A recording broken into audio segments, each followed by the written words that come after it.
Happy Monday, everybody. Welcome to the show. I am your host, Scott Steen, lead handicapper at winnersandwhiners.com. And I'm your co-host, Scott Reichel, senior handicapper over winnersandwhiners.com. And we do this each and every day. The two of us do 3 p.m. Eastern, 2 p.m. Central, as we do our best to help you guys head back to the window to cash those winning tickets.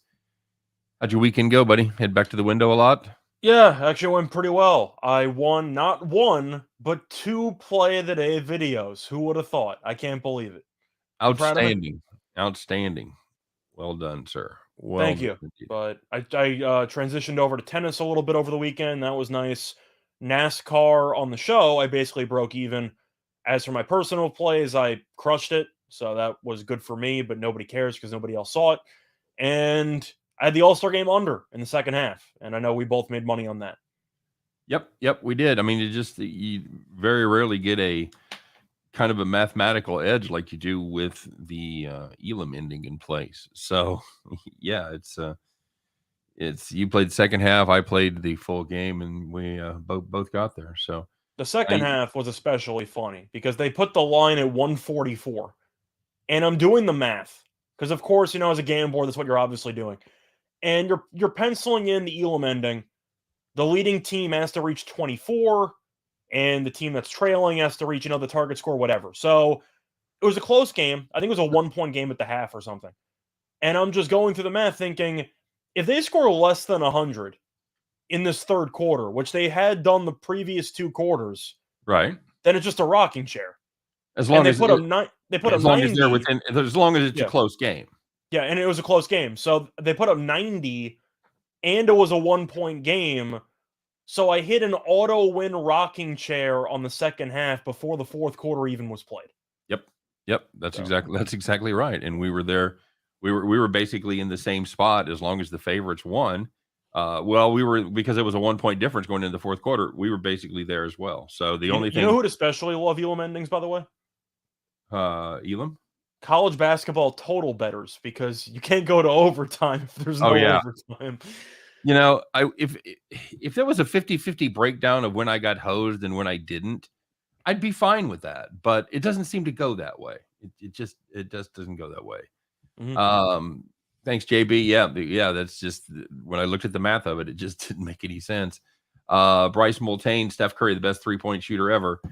That's what the books say, and that's what I say, and that's what Bryce says. I guess Reggie Miller's the only other person you could even have in the same discussion, and I think that discussion. Ray Allen. Huh? You could have Ray Allen. Yeah, I suppose. All right. Curry was shooting with his eyes closed.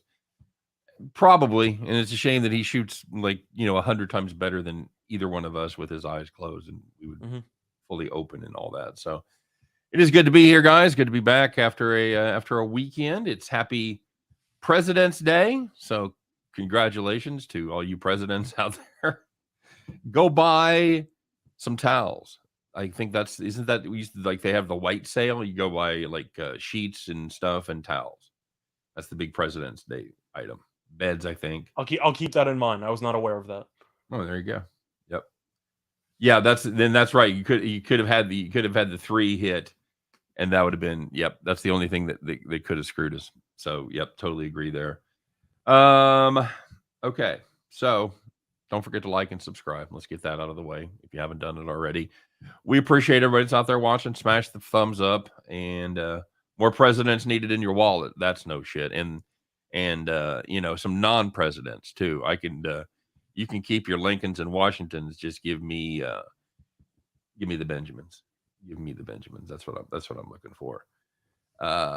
Even the All-Star game, they played the spread. I did, dude. I have to admit it. I got suckered in. I looked at those rosters and I went, it's gotta be LeBron here. Nope. 3 points. That's the number. So anyway, of course, don't forget to listen to our pals, Jim Williams, Chris King, doing their show every day, 1:30 p.m. Eastern, 12:30 Central. Just Parlays. Today it was Just Parlays, and Allie was on. So we had her on as well when we did our Super Bowl pregame show. So we'll have to have Allie on. We'll have to have Detroit Lenny back on. They were fun. They were both a hoot, dude. I think the show would quite possibly go off the rails with both of them on the show. So that'll be fun. And of course, don't forget to check out our pals over there at BetMGM. Got a great deal going on. I assume it's still going on. I haven't gotten notification it's not going on. So we're going to say that it's still going on. If you bet $10 on any NBA game, if anyone makes a 3-pointer, how much do you win, Scott? $200. $200. 200 cool presidents, small presidents, first presidents. $200 on President's Day. On President's Day. What could be better? Except there's no NBA games today, right? No.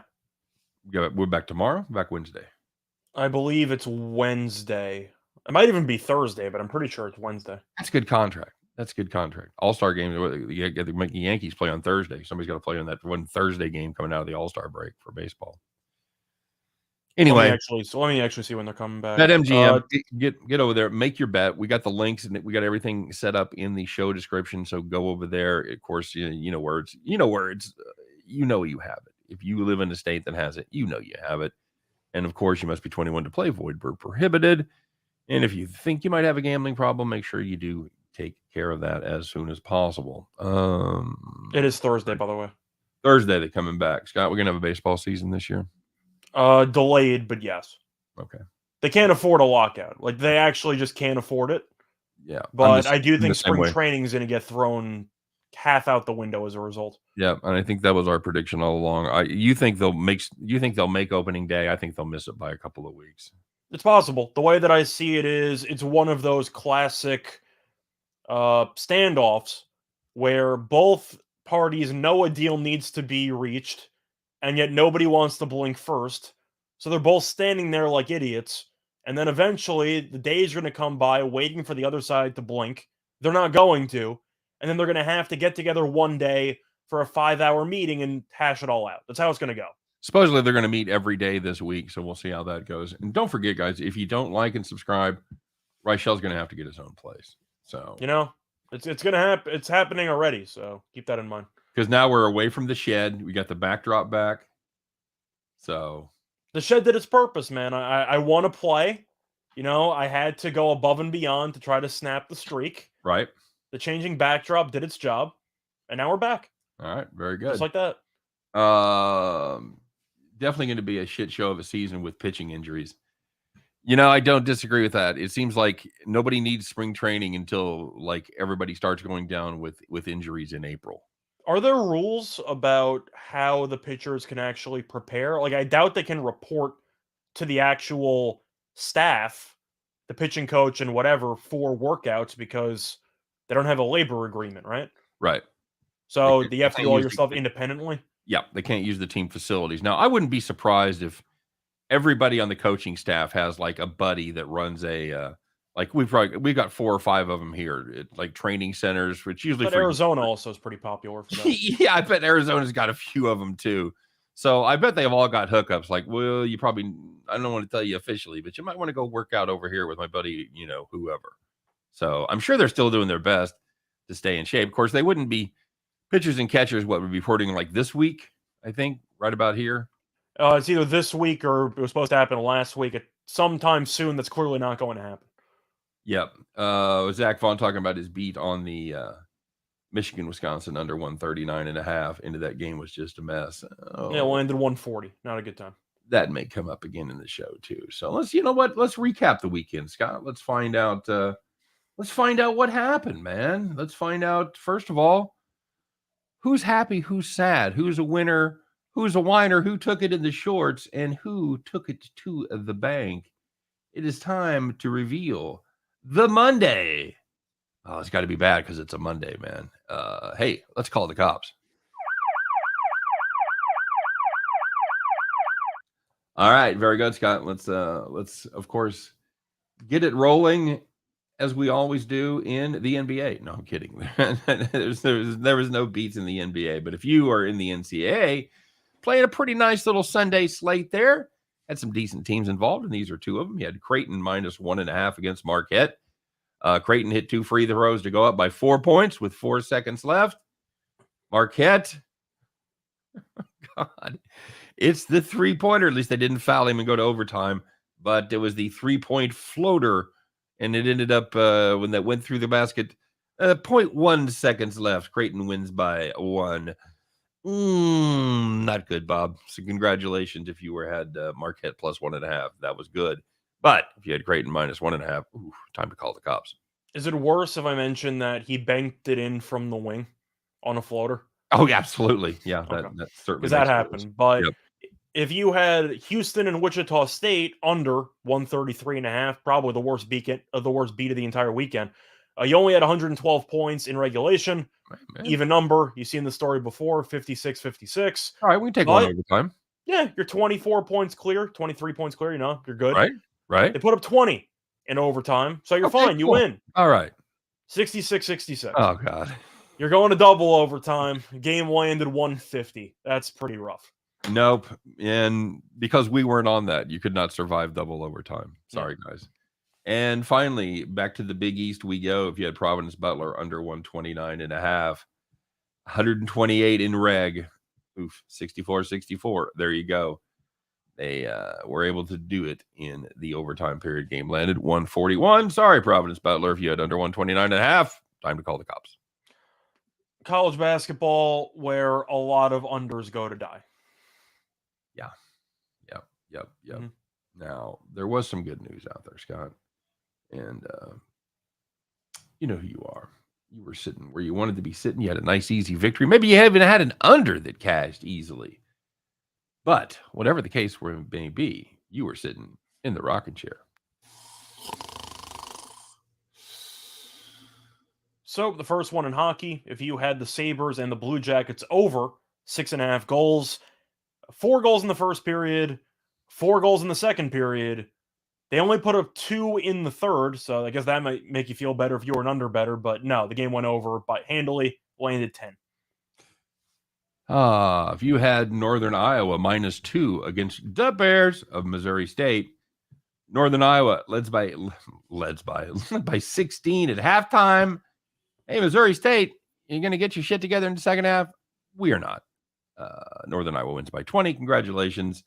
If you had them covering 2, you were definitely sitting in the rocking chair. And the last one, if you had Temple +8 against Cincinnati, Temple randomly fares well against Cincinnati all the time. And they led by 14 points at halftime, won outright by 4. The Owls.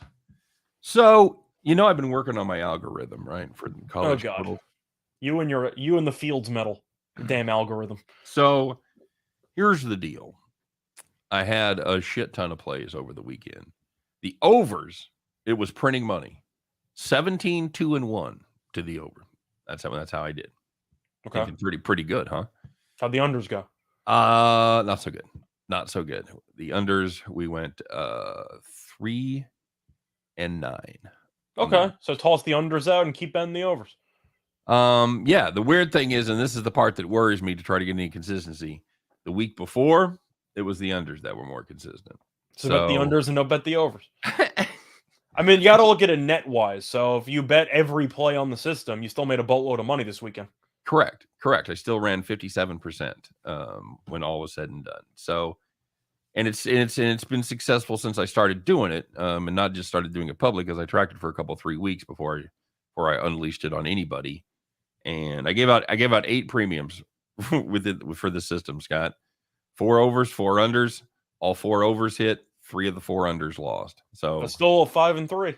I know. And I told him when I did the video, I said, obviously we'd like to go 8-0. What I'm aiming for, 62.5%. I'll be happy with 5 and 3. And that's what we were. So anywho, just an update for those of you that were wondering. All right. So let's take a look at see what we got going. Don't give us any more unders. Yeah, no shit, Bill. Believe it or not, that had occurred to me. I'm definitely going to keep an eye on what the unders are doing. And did I was really tempted. There's a really good system under tonight that just for general principles, I didn't give it out, but it was I think it's Seattle. Okay. I was looking real quick here. So, Scott, you've been looking at the comments while I've been babbling here. What games are we looking at? Anybody have any questions? I saw somebody mention Florida State against Boston College.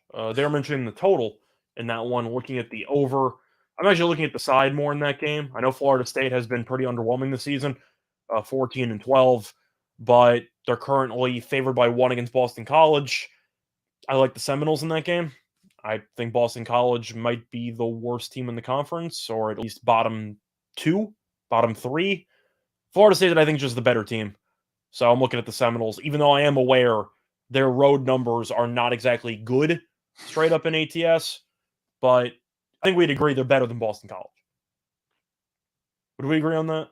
I'm not sure that we would. I mean, Okay. I guess if you look, I mean, if you're looking at the records, obviously Florida State with the better record, so sure. It's more Okay. just talent. Like I've tried watching Boston College play this season.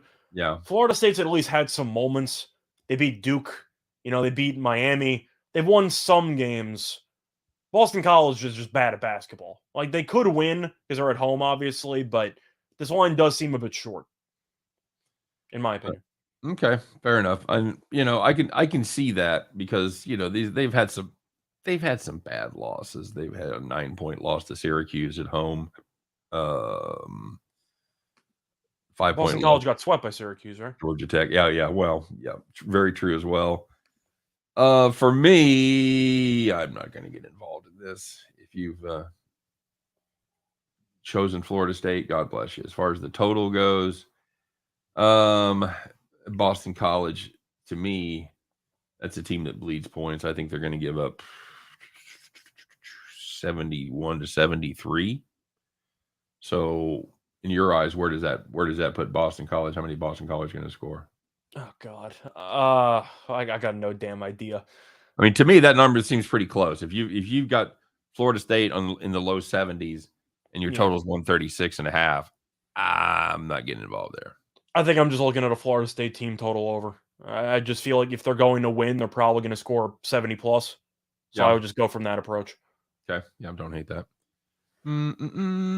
Saw somebody asking on Middle Tennessee State against UTEP. I can't really go against the Blue Raiders because they're undefeated at home. They're 12-0 straight up, 7-2-1 ATS at home. UTEP has been decent, don't get me wrong, but when you have home numbers that good, I'm automatically going to gravitate towards you. Jim Johnson asking about Georgia Tech and Maryland. You and I talked about this Maryland game. Penn State is a dreadful road team. Not Wait, you said Georgia Tech, Maryland. Georgia, 2 different games. Georgia Tech and Maryland. I assume, because obviously they're not playing. I was going to say they're not playing each other, so right. So I'm assuming it's Georgia Tech and Maryland. So yes. Again, Penn State just dreadful on the road.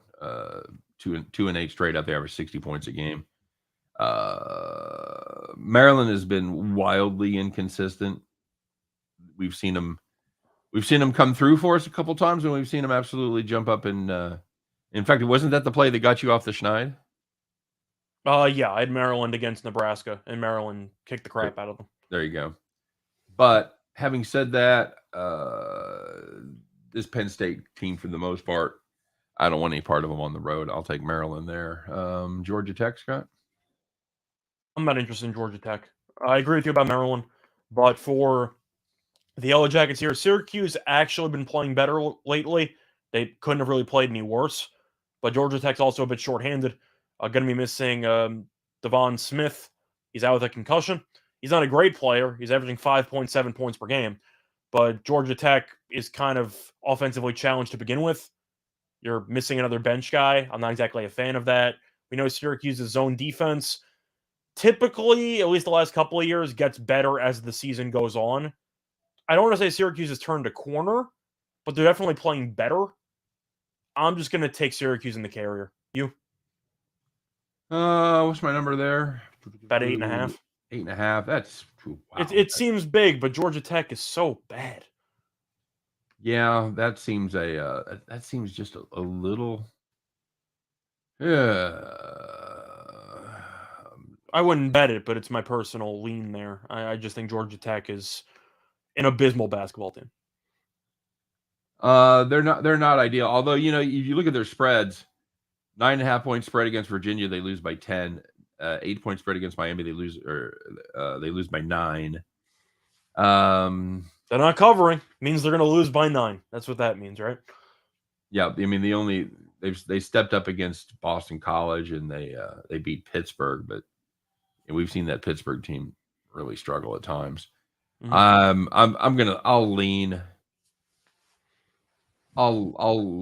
Syracuse there just because I don't know how many points Georgia Tech's going to score, but I'm not excited about that game.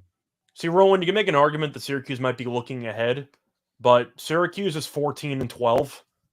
They need to win every game if they want to have a shot to win the tournament. Like, you can make an argument that they're looking ahead. If they lose this game, they're obviously not going dancing unless they win the conference tournament. They shouldn't be going dancing anyway because they lost to, who was it, Lafayette earlier this season? Like, they had a couple of brutal losses, but I don't think they have the luxury of looking ahead when your record is 14-12. 1777, I totally get that. It's a team I don't like to bet against, Syracuse, especially in the Dome. I'm definitely, I get that point as well. Needs all the wins to stay in a good spot in the tournament. Yeah, they're. I think the only look ahead game they're going to have is looking ahead to, at best, spending a weekend in the city in late March, or maybe going to New York City for the NIT. But that's what I meant. In this, it wasn't Lafayette, by the way. They beat Lafayette. They lost to Colgate. Sorry, oh, I had the wrong team. Whatever. Fair enough. Sorry. Yeah, you're way out of line there. Blew out Boston College, very true. They do shoot the three well. I'm just looking at the injuries in Georgia Tech, just being a pretty underwhelming team all season long. Passner goes small on occasion, but Syracuse just has the zone defense. I do think they should do a pretty good job against Georgia Tech, in my opinion. Excellent. Somebody was asking about the Citadel. I like the over in that game. I mean, it's really tough not to like the over between Citadel and Samford when they played earlier this season, and that game broke 200. It's really tough to not like the over there. You want to make a case or no? Over in that game. Citadel +7. Yeah, Citadel definitely has been a team that has been undervalued this season. I do think that Samford is a decent conference team, but do you want to lay that many points against a team that beat them outright by 14 earlier this season? Probably not.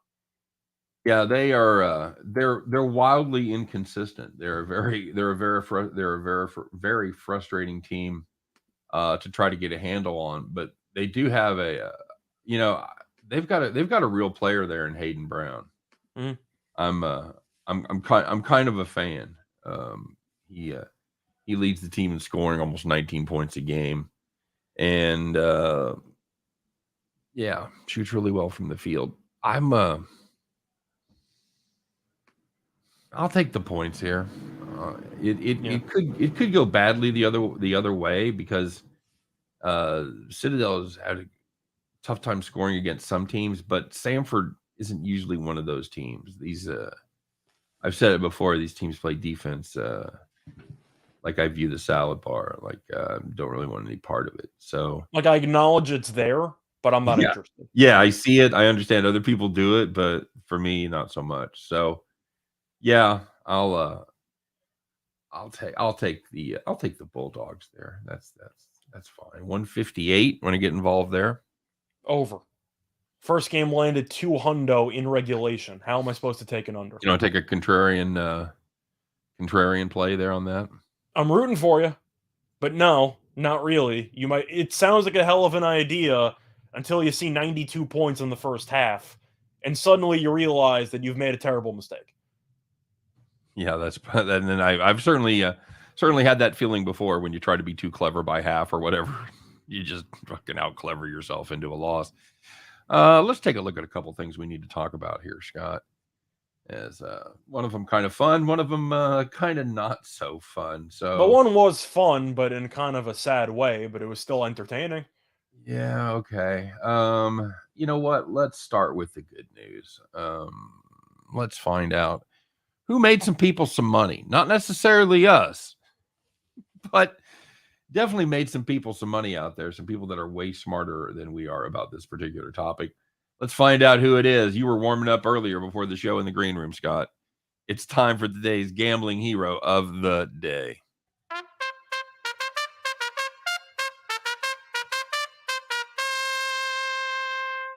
All right, very good. So I don't know if you guys, if you're one of the couple hundred that watched our NASCAR show, which we don't know, could be coming back, could not be coming back. We don't know. We're in discussions right now. So if you watched it, we had some fun. We started a little cold. We're not going to lie. We started a little cold. I don't believe this gentleman's name was mentioned at all. But if you had NASCAR rookie, that's right. He's a yellow taper. First race of his life in the Cup Series at the Daytona 500. Welcome to the show, Austin Cindric. Great finish. Great finish. Nice block by the youngster. Almost let Bubba Wallace sneak by on the inside, but couldn't quite get there. Great race. He was 33-1. Scott, he went off at 33-1 to win the Daytona 500. That'd be a nice payday to start your NASCAR season, right?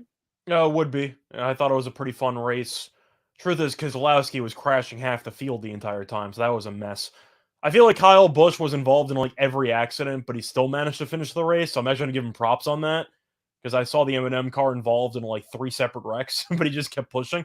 But for the show, I ended up going negative 0.17 units.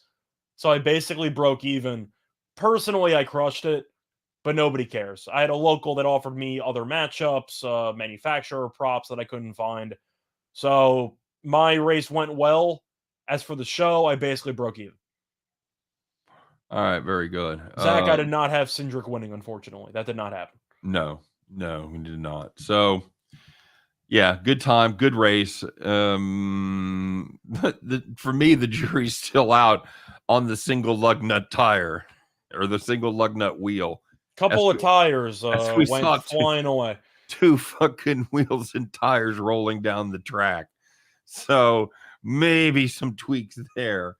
Now there is one other thing that happened this weekend, and I feel this is probably the most. If you had this as being talked about on the show, it's going to be a rocking chair play.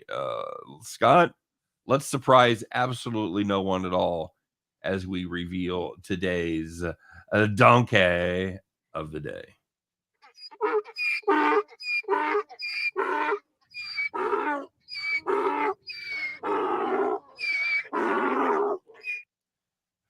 I feel like we really had to let that one go the whole way. Mm-hmm. All right, go ahead. So, of course, you know that there was a college basketball game involving the school that I went to and Michigan, as Wisconsin ended up beating Michigan yesterday pretty handily. There were some issues right around the end of the game towards the handshake line at the end. Long story short, Michigan State was full court Michigan, was down about 15. Mm-hmm. Full court pressing with 20 seconds to go. Greg Gard took a timeout, went up 15 points with about 15 seconds to go. Juwan Howard wasn't exactly a big fan of that timeout. Then they walked past each other in the handshake line. Gard appeared to stop Howard with maybe a light grab of the arm. Both teams came together. You had a bit of a skirmish. And then Juwan Howard threw a right hand. Right? Was it a left hand or a right hand, actually? Believe it was a left. I think it was a right. It was okay. a left? Okay, either way. He threw a hand. That's why eyewitness testimony can't be trusted. Depends on which way the camera's focused. Anyway, he threw a hand, and he stalked and slapped the hell out of a Wisconsin assistant coach. Joe Krabbenhoft. How could you not know that? And, yeah. He open palm slapped him. And now you have a controversy on your hands on what the punishment's going to be. I think you just let Gard have one shot. Or maybe you think Gard should get a right hand, a left hand? Maybe let Krabbenhoft have a left-handed slap. Okay. Just backhand or front hand? Forehand. Forehand, okay. Like, you see those Russian slapping contests on YouTube and shit like that, where you just stand up and you just slap each other. Yeah, I don't know, man. I mean, I think there was a lot of wrong to go around, but you can't throw hands. That's pretty much the bottom line. Whether or not you want to make a case that Wisconsin might have escalated the situation, you can't slap an assistant coach for the other team. You just can't do it. Like, you can't. Nope. Especially nowadays. In the 80s, maybe Bobby Knight could have gotten away with it. Oh, yeah. Maybe. Yeah, as long as he didn't hit him with a chair. Yeah, you didn't try to choke a player like Woody Hayes. But still, hell, you had John Chaney trying to assault or come after Calipari in a press conference in like the 90s. Like, you've had situations. In today's, climate, you can't do that. Do I think he should be fired? Yes. Is he going to be fired? Probably not. I think he will get suspended for the rest of the year because Michigan's probably not going to make the tournament anyway. I think he'll miss the rest of the season. He'll come back next year, and he'll be on extra double secret probation. You? Yeah, I'm kind of the same way. I'm now some people in the comment section are bringing up some excellent points about the players that were involved. Yeah. Because there was a couple of Michigan guys that really stood out, and I couldn't catch a number, but there was a dude throwing some serious right hands there, some serious right crosses, and I don't think they really connected.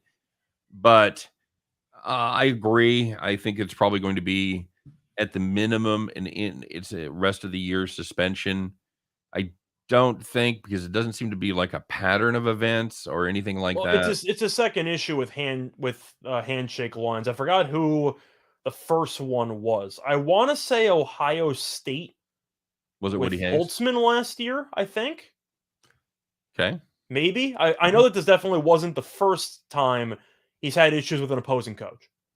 I think it was with Ohio State last year. But either way, he's had some problems with containing his emotions. Can you believe that? Juwan Howard can't contain his emotions? Who would have thought? I know, right? But Bronco Devil brings up a good point. Said the head coach has to be above it. Yes. Yeah. And I totally agree with that. Roland says the last incident was maybe in the Maryland game. So it's in Maryland. Okay. Of course, the worst situation was Kansas State. That doesn't involve Juwan Howard. That was when you had players going to the stands and you had a whole situation on your hands. But Juwan Howard's got to be better. And as an organization, you can try to take the high road where you try to suspend him, and you might not have to pay him because you might have grounds for termination. Kind of like what we saw with the Jaguars with Urban Meyer. But I expect them to keep him and give him a third strike. Okay. Yeah, that's probably... Lauren's telling me it was Turgeon with Maryland.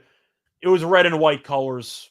Whatever. I had the wrong school. Sorry. Well, having watched Turgeon play at KU, he's a bit of a Jekophosaurus as well. So okay. Ryan Page calling Bruins blowout happening right now over the Avalanche. That's a bold call right there, buddy. That's strong. Well, they are playing right now. Oh, are they? The Bruins are up 5-1. Oh, okay. Oh, good call. Yeah. So strong call indeed. Roland, yeah. I think that's the point. I think he will be terminated if they can find a way to not pay him the majority of the contract. Because when it comes to, in college sports especially, the most dreaded words you can hear, or an AD can hear, is the word buyout. That's like the worst word you can possibly use. So since they paid a decent amount of money to secure Howard's services for a long period of time, if they can avoid paying him that amount of money because of conduct grounds, whatever, some loophole here and there, he'll be gone. I'm not sure if they can get away with it. Let me ask you this. Does it matter that he's having a shitty season? It doesn't help if you want to make an argument that the boosters might not have his. That's what I'm saying. That's what I'm saying. I mean, I don't think that could shield him from a suspension for the rest of the year, but it could shield him from some of the, maybe Juwan Howard doesn't deserve all the money. Maybe he's not quite as good as we thought he was. That kind of stuff, where he's kind of come back to earth this season, and Michigan is kind of who we thought Michigan is. Any thoughts on that? I definitely think he'd have better job security if the team was actually good. Yep. They're probably not going to make the tournament. I said that a couple weeks ago. They had a couple of wins here and there where maybe they had a chance, but I kind of think they needed to at least be competitive with Wisconsin yesterday, and they just weren't. But I just think he's done for the year, and they'll hit the reset button. And if I had to guess. And it will be curious. It will be interesting to see who else gets suspended from the team, or maybe the teams. And the real heartbreaker would be if it was cost Wisconsin a couple of players. The way that I see it, Howard will probably get the rest of the year, but probably not fired. I think guard will get a game, and I think the assistant coach will get 2-3 games. Yeah, I now see the question is what drew Howard's attention to the assistant coach? Well, the assistant coach, as you saw, things were starting to kind of calm down once you actually got bodies in between guard and Howard. And then the assistant coach kind of just half sprinted in there, and it seemed like he escalated it again. So I do think the assistant coach should get more than guard. But if you want to give one game to guard for grabbing his arm when he didn't need to, Right. okay. But Howard should clearly be the most punished guy here. You know, that's the thing, but you know, it's you can I mean, and I'm kind of I'm still in the Bronco Devil camp that the head coach has to be above all that shit. Mhm. But I will say from a devil's advocate standpoint, you put hands you put hands on somebody, you reach out, you stop them, you physically impede them from going somewhere. You know what? We're probably going to have a problem. Not going to lie, and no matter what the circumstances are. So, you know, that's where you need that kind of restraint that not a lot of us have, to be honest with you. To remember that you're a head coach and you're setting an example and all that shit. And that, you know, obviously that part didn't happen, but you know, you if you heard the recording, Howard said, I'm going to remember this. And then guard said something inaudible and Howard tried to walk past him and guard stopped him.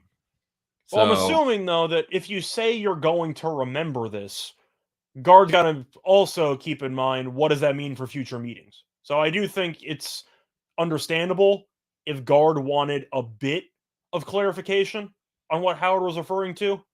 It's kind of like it reminds me of when Chapman threw at Brosseau's head against the Rays a couple of years ago, and Kevin Cash post game basically said, "I got a stable of guys who can throw 100. Watch yourself." Like I right. feel like it makes sense if guard wants a bit of clarification, so that way he can avoid any potential retaliation in the future. But you don't know, which is why I think guard might get one game. But Howard definitely made the worst of that situation. Yep. Okay. Very good. All right. There you go, guys. So that's, you know, again, we had to talk about it. And obviously there's a whole racial component involved that you can certainly, uh, develop your own theories, read about whatever. That's a road we just have no desire to go down at all. So Bruce is not wrong too. Says all of them are idiots. Yeah, that's to some very degree. true. Yeah. Yeah, he doesn't have to. Why not both? Yeah, totally. I could definitely see that there. And it's it's all about gamesmanship, and we see it in every sport, and sometimes it just kind of blows up like that. So Bruce, I'm actually okay with the timeout because, I mean, why is Juwan Howard pressing down 15 points with 20 seconds to go? Like it kind of goes both ways. If Howard wants to make a statement saying we're going to full court press, deal with it, and then Wisconsin says, "Are we actually doing this?" You know what? I'm gonna give you the finger, and he called timeout, which is basically what it was. yep, that's the way In to a see it. way, you can talk about playing to the final whistle, playing whatever, but why is Howard full court pressing when the game's clearly over? I think it goes both ways. Fair enough. All right. Somebody asking about some actual basketball games tonight, and a couple pretty good teams involved here. Scott, UCLA going up against Arizona State, and then the Baylor game as well. So UCLA at home laying a ton. This is we talk about it before as we get to this point in conference play, Kick the crap and out of Washington State yeah, and and I think Washington. I think somebody was talking up the virtues of Washington State there. I can't remember who it was. They weren't a bad team. No, they're a decent defensive team as well, but they had nothing for this UCLA team.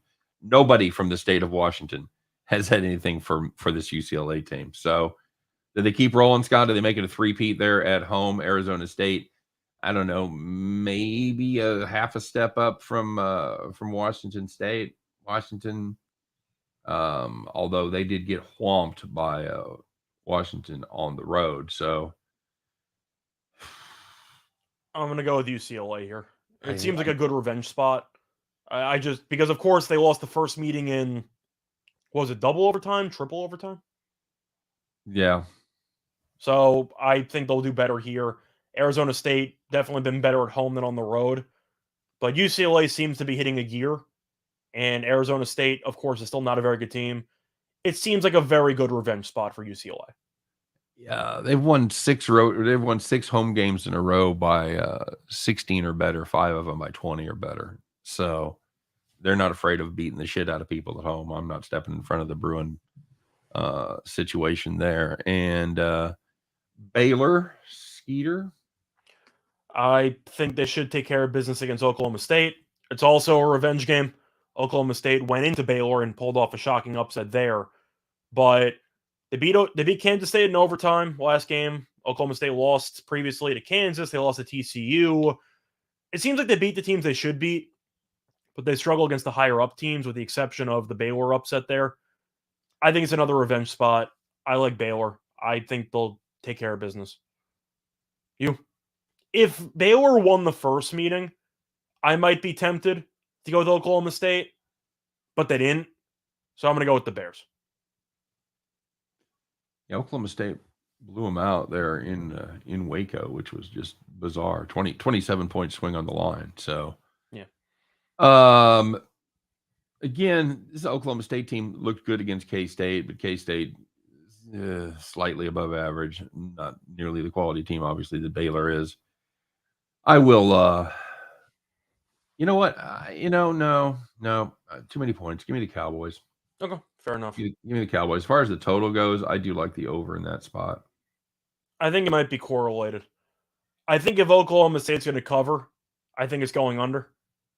I just don't think they can keep up with Baylor offensively.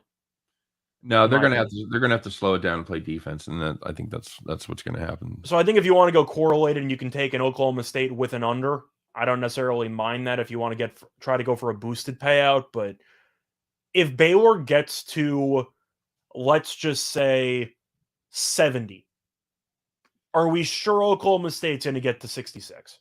I'm not. I think that's the problem. Yeah. No, and I see that. I'm looking at Baylor's got a couple of somebody pointed it out to us, a couple of questionable players going tonight. STM Network, just because I went to Wisconsin doesn't mean I have overalls. You do have them though, don't you? I thought I asked you this before. I said no. But you've worn them before. Yes, on one occasion I have. You wore the striped overalls. I think at one point I did. Okay, very good. So Baylor's looking at Flagler and Cryer potentially being out tonight. Does that matter to you? It does. I mean, Flagler's good. I do think that kind of does play a factor. So Crier's I probably have gone from Crier's their leading scorer too. So yeah, I've probably gone from full Baylor lean to maybe just a slight lean. But keep an eye on those two guys. Yeah, fair enough. All right. That's STM Network says you wore somebody else's overalls. That's exactly the term is borrow. Term is borrow. Right. Yeah. Okay. I think we're exactly saying that's the thing though, is when you show up at Wisconsin for the first time, the last thing you think about bringing to college is a pair of overalls. That wasn't on the checklist. Did you own a pair of overalls before you came to college? No. I did not. At no point did that cross my mind. So I had somebody who lived on my floor who was from Wisconsin who naturally had like 4 pairs. So he just lent me one, Somebody said the Flames tonight are a stone cold lock. Well, Flames playing good hockey. Minus 240, I hope so. UCLA over. Any thoughts on the total before we UCLA one? I'm looking at the under. Defensively, they've been so good. I just think they'll put the claims down. It's hard to get involved with an over. I mean, that's the thing is, it's such a tempting number. I get that at 131.5, 132, whatever you're catching it at. But then you look at how UCLA has treated these teams as far as giving up points at home. 50, 56, 43, 57, 59. And that 59 is to Arizona, by the way. Mm-hmm. So I would be you might as well play the Arizona team total over. That'd be my advice. I mean under. What's that? Wait, how about if you like Arizona State? UCLA team total over. Sorry. Oh, okay. UCLA team total over would be my play there. Okay. About the Calgary game, if you don't want to lay that much juice, I don't mind the Winnipeg team total under. You're going through Calgary's performances here. This is the opponent's goals for the last couple of games. 1, 2, 2, 2, 2, 0, 2, 3, 1. Oh, sorry, 2, 3, 0. If it's 2.5, I like the under. Because that means that 8 of the last 9 opponents have gone under. So under 2.5 is where I'll go for a team total. Max Moran pointing out the total in that UCLA game has dropped like 3 points already. As it should. Because the question is, can Arizona State score? I doubt it. That certainly is the question. All right, buddy. Well, let's get to it. We have bad news, guys, and I'm sure most of you already know the bad news, but we had to give a little farm back, Scott. Damn Cornell bastards. If we'd have gone to Ivy League schools, we would be smart enough not to bet on Ivy League games. All I know is that Cornell was leading by, I think it was 2 with like 3 to go. And they got outscored by like 13 the rest of the game. Like they got absolutely buried after that. But Cornell was in a position to win. Yeah, well, they were up 2 at halftime, I think, right? Yeah, they were up 2 at half, and they were up 2 with, I want to say, like 4 minutes to go, 3 minutes to go, and everything hit the wall. I had 2 Ivy League plays for my play of the day for Friday night. I said I've got 2 Ivy League totals. The system says I should play them, but I'm only going to play one, and here's the other one.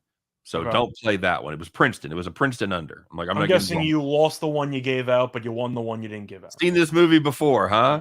My God, just call him Kreskin, everybody, right there. All right, let's get to it. So it's time to start a new streak, everybody. It is time once again to put on your overalls, striped or otherwise, and adjust your straw hat, climb aboard your John Deere, pull out that lucky key set with your rabbit's foot right there, stick them in, and do what? Fire that bad boy up, because it is time to bet the farm.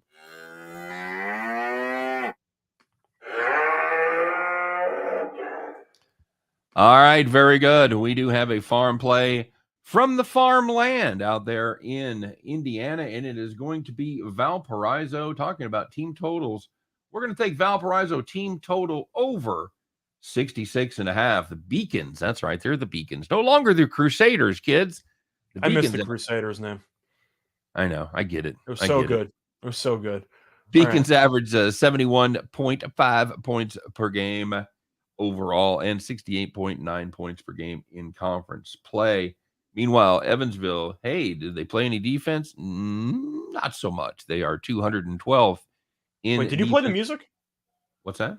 Did you play the music? For what? For Bet the Farm. I played the Moo. Did you? I guess I didn't hear it. My bad. My God, dude. How much Adderall are you doing? Apparently not enough, because I wasn't focused enough on the theme song. Jesus. Yes, I actually don't remember. I wasn't sure if you played it or not. Okay, never mind. Because you're used to hearing it moo and then the banjo music. Yeah, I am. Yeah. I get so used to winning that I forgot what it sounds like to win. Yeah, I know. Wow. My bad. Tell me you're an arrogant bastard without... No, that's... Force of habit, man. I mean, we were cruising. You know what's even worse is when I'm going along with the show and forget whether I've said something or not. Yeah. So, yes. All right. Anywho, where was I? Oh, they've met before. We've done this dance before, Scott. Valparaiso scored 72 points against Evansville, despite shooting just like 5 for 13 from the line. Very poorly from the line. I think it was 13 to 21. Exactly. I knew there was an 8 involved there somewhere. So yes, they left some points on the board. They shot very well. And there's very little that says they shouldn't be able to shoot well again.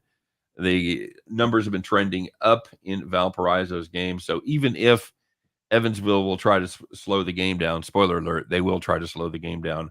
I think Valparaiso would be able to impose their will and run it with enough pace to take care of business here. And if you look over Valparaiso's numbers, they basically they've got some bad scoring games. They put in some 50s and stuff. However, those have all come against real teams. Missouri State, Southern Illinois with their defense, Illinois Chicago, or Loyola Chicago, rather. So there have been some really good teams that held them down. Evansville, the Purple Aces, they are not one of those teams. So we like Valparaiso, the Beacons, to total over 66.5 tonight. That's going to do it for the farm. That's going to do it for the show. Once again, thanks for listening, everybody. Thanks for being there. We appreciate y'all. And thanks for all the comments. Keep it coming, guys. Have a great day. And don't forget, we do this each and every day, 3 p.m. Eastern, 2 p.m. Central, as Scott and I will grab you and take you into the jungle and guide you through as we all head back to the windows.